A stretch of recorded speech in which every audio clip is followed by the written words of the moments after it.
Music played an important part in almost every aspect of ancient Greek life. Whether attending a public gathering, rubbing elbows at a dinner party, laying out offerings in a temple, or marching into battle, there was a song for everything. Aristotle even wrote that music increased the efficiency of laborers, and it was often played for rowers and field pickers to keep them working at a steady rhythm. Musical contests, or agones, were originally only held during religious festivals. Over time, they became cultural events in their own right, and attracted musicians and spectators from all over the Greek world. For example, the Athenian Panathenea festival featured competitions for instrument playing and poetry recitation.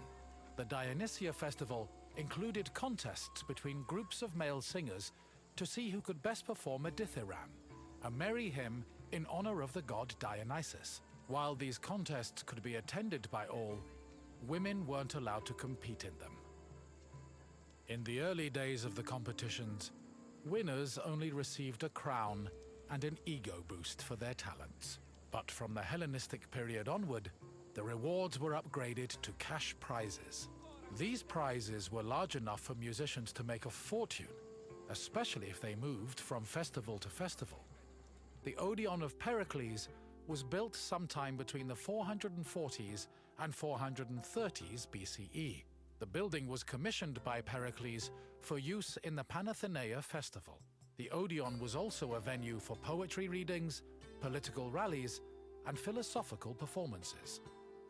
According to ancient sources, the original design of the Odeon was inspired by the tent of the Persian king Xerxes, a spoil of war the Athenians salvaged after their decisive victory at Salamis in 480 BCE.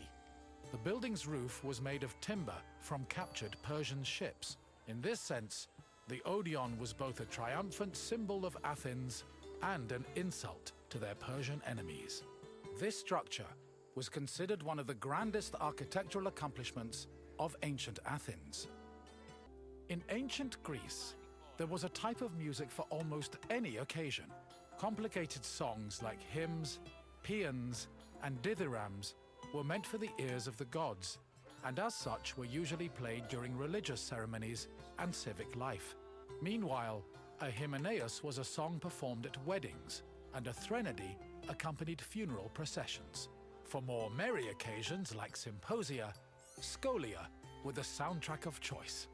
However, drama was considered the epitome of artistic expression, since it combined songs with poetry, dance, acting, and costumes.